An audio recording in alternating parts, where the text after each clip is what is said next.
Señores participantes, tengan ustedes muy buenos días. Quien les habla es el comandante de la Policía Nacional, Luis Fernando Terry Loyola, actualmente jefe de la División de Grafotecnia de esta prestigiosa Dirección de Criminalística de nuestra Policía Nacional. Hoy día, yo muy satisfecho y contento de tenerlos acá en estas aulas de nuestra Escuela de Criminalística y poder tratar sobre un tema tan especial, tan apasionante como es la grafotecnia forense. Ustedes saben que la criminalística, a través de la historia, ha ido evolucionando cuando nuestros magistrados tenían que decidir o juzgar o absolver una infracción que cometía a las personas. Sin embargo, a medida que transcurre el tiempo, sucede pues otra forma de procesar justicia a través de las confesiones, los testimonios, pero sin embargo estas formas de administrar justicia tenían sus errores, por supuesto que sí.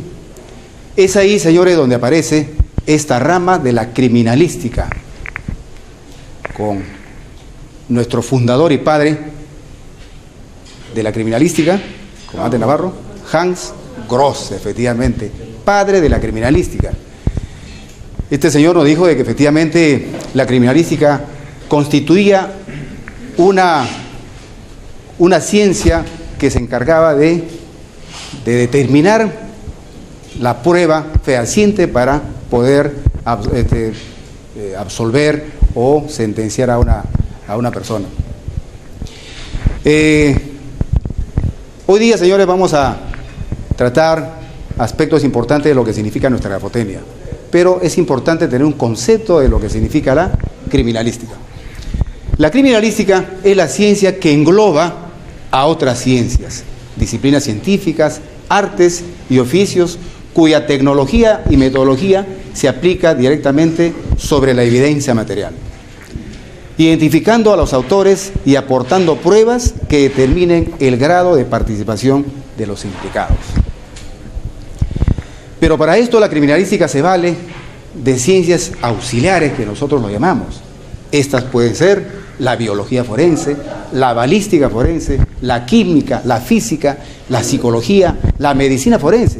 Toda esta gama de ciencias son las que de una u otra forma coadyuvan con la criminalística para el esclarecimiento de la verdad, la búsqueda de la verdad.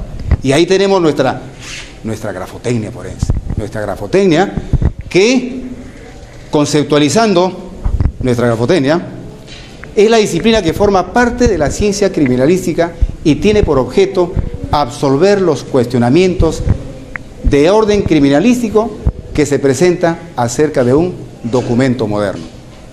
En otros países, como ustedes saben, a la grafotecnia también se le denomina grafoscopía, grafística, grafonomía, documentoscopía, por ejemplo en Argentina, en México documentología, en Ecuador igualmente, en Francia, cuna de la criminalística, grafoscopía, ¿no?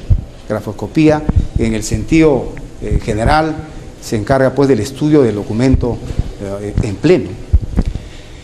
Sin embargo, también es importante tener en cuenta lo que significa pues el documento, porque justamente la grafotecnia trata de establecer, ¿no?, los parámetros, los aspectos fundamentales del documento.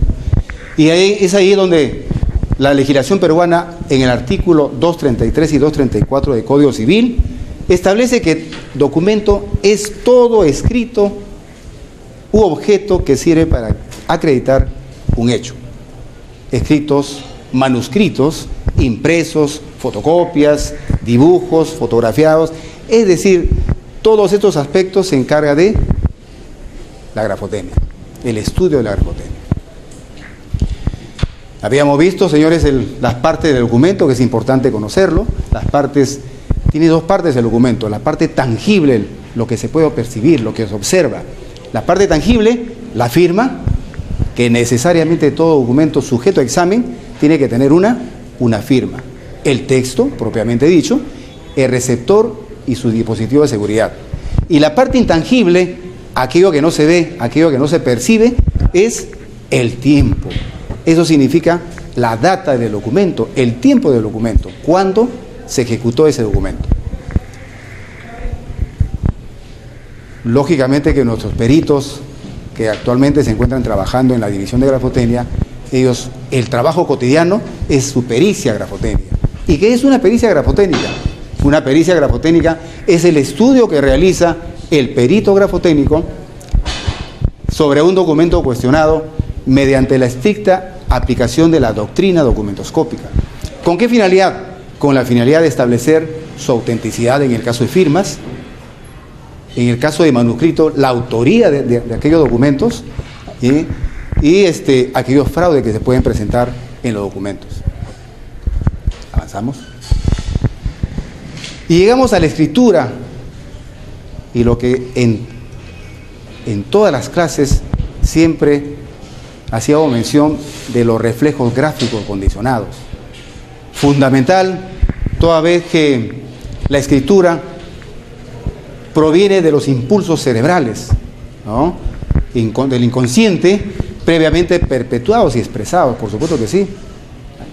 Desde los primeros años de vida, cuando el niño comienza a aprender las primeras escrituras, va grabando al subconsciente aquellos trazos que los va aprendiendo.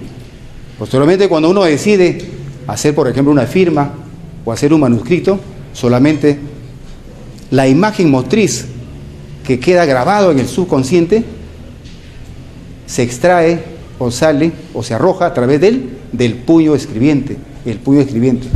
Y en ellos, lógicamente, se extraen pues los gestos gráficos, los manerismos gráficos, las peculiaridades gráficas, aquellas características de índole muy personal que en suma van a identificar la personalidad gráfica del individuo. Muy bien. Habíamos visto también que las partes constitutivas de toda escritura son las letras, ¿no? Las letras. Estas letras tienen dos partes fundamentales: los trazos y los rasgos. Cuando hablamos de los rasgos, comandante Navarro, es necesario o será necesario que en toda letra obre ese rasgo. No necesariamente. ¿Por qué no necesariamente? Porque no es parte constitutiva de la letra. Exactamente. Cierto, lo que refiere el comandante Navarro. Efectivamente, la letra tiene dos partes, la parte esencial y la parte secundaria. Esa parte secundaria pues son los famosos rasgos, ¿no?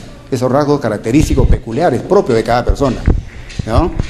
Línea que no forma parte esencial de la letra, igual puede omitirse, no puede no existir en la letra. Hemos clasificado nosotros los rasgos cuando se producen en forma o al inicio de la letra, al inicio de la estructuración de un grafismo, la parte final, que es importante también, y los enlaces, en ese nexo, en ese trazo que une, ¿no? dos gramas o letras propiamente dicho. Por su forma, la característica que presenta pues estos rasgos, por su forma, hemos visto de que tiene o presentan un sinnúmero de características que son propias de cada persona. Unas veces se presentarán en forma de arpón, otras veces en masa, en botón, otras veces en gancho, otras veces en forma cerada, lábiles, rectos. Por su dirección sabemos que son características que tienen cierta orientación a la derecha, en forma ascendente o descendente. Y por su tamaño, rasgos con características, ¿no?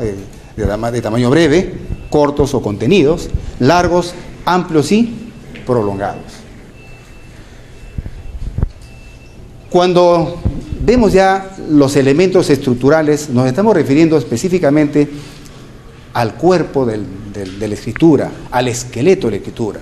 Estos elementos estructurales son aquellos elementos que, valiéndose de los elementos constitutivos o formales, los acoplan según un modo determinado, dándoles un aspecto peculiar. Estas pueden ser dimensión o tamaño. Encontramos grafismos tamaño grande, mediano, pequeños. Cuando vemos la forma, se van a presentar de forma angulosa, de forma curva, en guirnaldas o festonadas. Son aquellas características pues que cada persona tiene como forma peculiar. Cuando vemos otro elemento estructural, vamos a ver la dirección rectilínea, cóncava, convexa y ondulada. Es decir, los trazos que conforman en este caso los grafismos, ¿no? Cuando hablamos de una dirección rectilínea, vemos que todos los elementos mantienen una misma dirección, ¿no? A diferencia de las otras, ¿no? Y cuando nos referimos a la inclinación a otro género de los elementos estructurales del grafismo, igual estaremos frente a una escritura en forma vertical, inclinada o erguida, o inclinada o invertida. ¿Avanzamos? Presión. Habíamos dicho, señores, de que la presión, al igual que la velocidad, constituye, ¿no?, los hermanos gemelos, ¿no?, de la escritura. ¿Por qué? Porque a mayor presión la velocidad será más lenta, ¿no es así?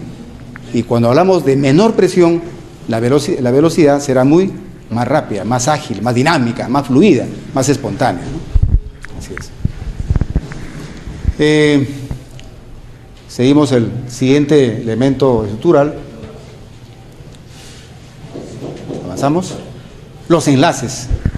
Acá vamos a ver cómo los grafismos, ¿no?, durante el desarrollo, la estructura de estos mismos, se encuentran, pues, en algunos casos totalmente enlazadas, ligadas, en otros casos agrupadas, grupos de letras, ¿no?, silábicas, totalmente separadas, y totalmente desligadas. Proporción, igualmente los grafismos van a mantener una secuencia, un mismo tamaño, una misma orientación, y cuando vemos esta escritura desproporcionada, algunos elementos y los jambas o los jambas van a estar totalmente, ¿no?, con diferente tamaño, diferente organización en la estructura propiamente dicha.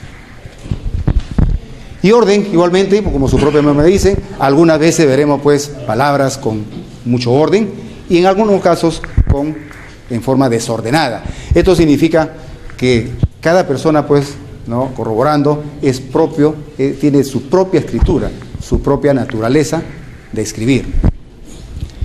Y con esto ingresamos ya a esta característica, a este elemento también muy importante para poder determinar la autoría en el caso de los manuscritos, la habilidad.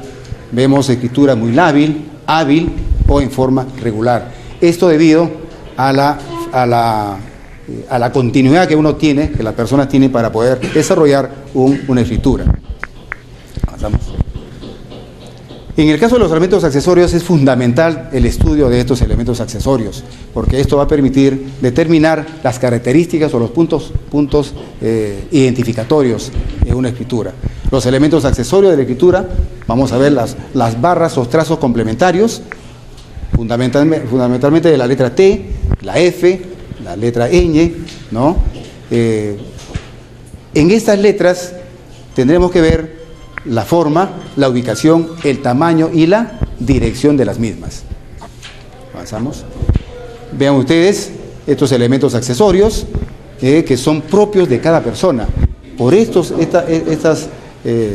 características peculiares, el perito va a poder identificar, ¿no?, si esta grafía, estos manuscritos le corresponden a determinada persona.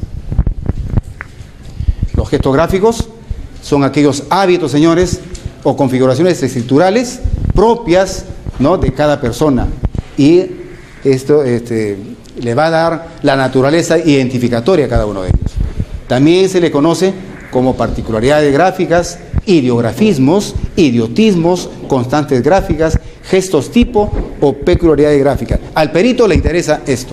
le interesa esto, ¿no? La parte estructural, por supuesto que sí, pero el trabajo pericial se complementa con determinar estas peculiaridades gráficas que son de gran valor identificatorio.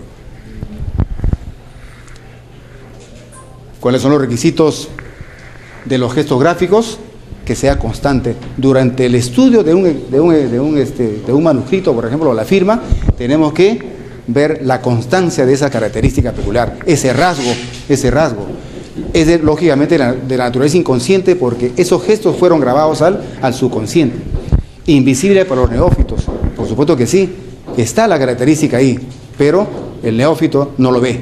Sin embargo, el perito está abocado a encontrar estas características peculiares. Difícil de imitar porque es propio, es de uno. Igualmente distorsionar, que tenga la variedad y que tenga una equivalencia gráfica. ¿Estamos? ¿Por qué es importante, señores, el estudio de la procedencia de los manuscritos? El estudio de los textos es importante porque a través de ella se podrá identificar si una persona ha escrito o no un determinado documento. Y tenemos un caso emblemático que hace muchos años lo tuvimos en la división de grafotecnia, cuando un perito portaba unos documentos sobre el brazo y de pronto uno de los jefes de grupo observó de que se trataba de una carta anónima, ¿no? Es un caso real, es una carta anónima, avanzamos, una carta anónima que fue objeto de estudio pericial. Y a este caso lo denominamos el pesquisa en busca del criminal. Porque en suma el perito grafotécnico también se convierte pues en pesquisa, porque tiene que ir averiguando qué es lo que pasó, buscar datos, informaciones, buscar muestras. Y este caso sucedió en Puquio en marzo de 2009, novena región Ica. Víctima, Rosa Elena Quispe Pariona, apareció muerta una mañana en la habitación de su casa. Y como presunto autor se tenía a Saturnino Piaca Carrillo, su compañero, su pareja, ¿no? Su pareja. A ver, se trata de un manuscrito. Este es un manuscrito con características de una carta anónima y sobre todo de un suicidio. Documento cuestionado, entre otras cosas dice: María, aquí les dejo esta papeleta y conversen con su mamá y su hijo, ¿no? De manera que no hagan problema, ellos no tuvieron la culpa. Es decir, los textos que contenía esta carta eran pues de naturaleza, ¿no? Anónima, por supuesto que sí, y como si fuese pues una reacción de esta persona que se despedía o se suicidaba, ¿no?